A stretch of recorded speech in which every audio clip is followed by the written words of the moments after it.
Hey guys, a really cool unboxing video today from Speed Cube Shop, so let's open this and see what's inside. So after butchering my home address, I guess I've earned the privilege of opening this package. So let's see what's inside this huge package.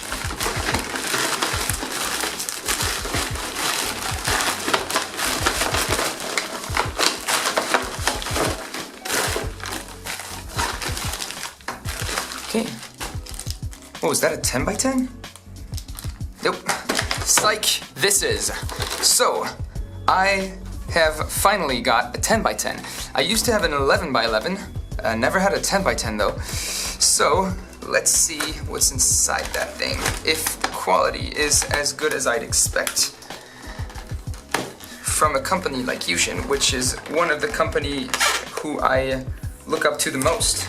Especially because they did a perfect job on mass producing my multi-cube. Don't want to damage this. Well, it's not like I just smashed it on the table or anything. Alright. I like the packaging though. It's really cool the fact that the layers are already turned in there. Alright. So this is not lubed yet. Spins really well though. There's a lot of friction obviously, and by friction I don't mean like it's resistance or anything, but it feels like the turns are dampened in the sense that like if I turn it fast, it's gonna slow down real slow due to that friction. So it doesn't really bother me much as I turn it. Nevertheless, it shows that this is a heavy puzzle, you know, with a lot of parts. Luckily, I also got a little bottle of lube that was not a 10 by 10. So I'm gonna apply this and see if it turns any better.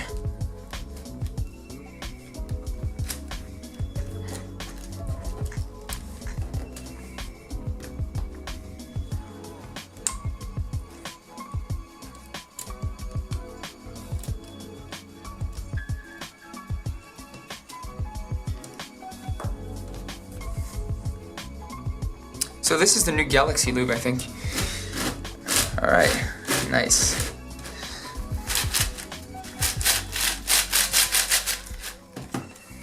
You know what, there's no better way to lube a puzzle than to scramble it, so let's just do that. It's probably best. I'm still gonna put a few droplets extra right there.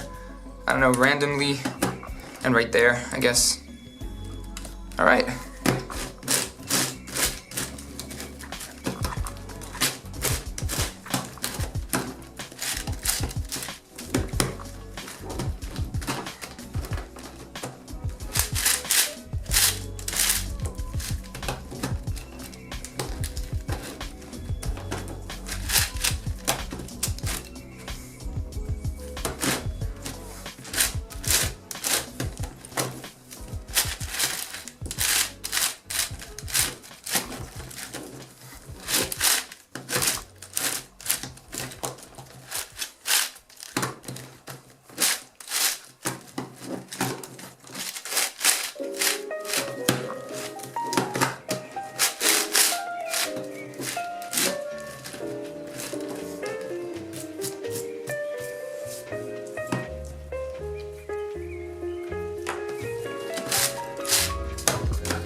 Okay, so I've scrambled it, and I gotta say, it turns really well.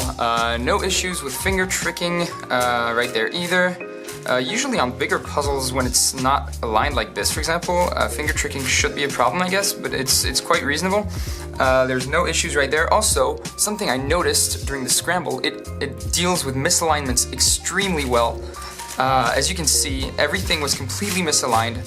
And you just have to put it on the table, and even though it's extremely misaligned right now, I can still just turn it again, and it's quite nice. It's very smooth. Corner cutting is great, but I guess, you know, it's big puzzles, you always get that much corner cutting, and it's not always a good idea to get that much corner cutting. So I'm not gonna be doing any more of that right now. I think I'm gonna need to tighten it a bit because it's still a bit too, well, it allows for too much corner cutting in my opinion, because you can get, you know, mechanical mistakes and failures by doing this, and I don't want this to pop. Something I've noticed, obviously, you know, it's like it's an even layered puzzle, so you can see the mechanism on the inside, and I've noticed right now that it's the same type of mechanism for alignments as the X cubes. You know, you get this sort of slab right there that aligns one of the centers, one of the 4 center parts, and that makes misalignments impossible, which is really great. That's one of the best mechanisms that was invented, to be honest. I'm not sure if it was Tom van de Sanden or if it was the designer of the X-Cube 4 that made it in the first place. I think it was Tom, so that was a really revolutionary misalignment solution.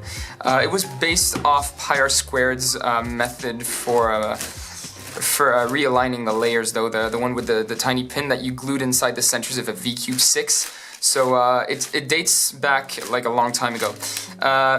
Anyways, the quality of this puzzle is really great. I'm thrilled that I got it.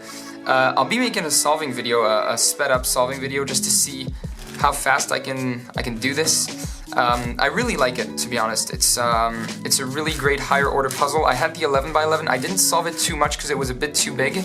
This one, if I'm not mistaken, is a bit smaller, so easier to play with. And you know, I highly recommend that you get it, even if it's just, you know, to support one of the good producers, because YuXin is a really great company, and I think they're really making progress in the cubing industry. And I'm glad that they are, because they're going to be a very valuable member of that community. They really care about quality, and I really like that. Unlike YuXin, for example, who don't pay the designers for their work. Still having a slight grudge about that. But anyways, yeah, definitely an awesome 10 by 10. If you want to get one, I've put the link in the description below. I'll be making another video with maybe some sequences that aren't slowed down, that aren't sped up, so that you can see the turning quality live during an actual solve. And yeah, if you enjoyed this puzzle, if you think it's good, feel free to buy it. I've put a link in the description below. I definitely enjoy it, and I will be playing a lot with that one. So yeah, I hope you guys like this video. I try to keep it short. So yeah, feel free to subscribe to my YouTube videos if you did, and I will be seeing you in the next one.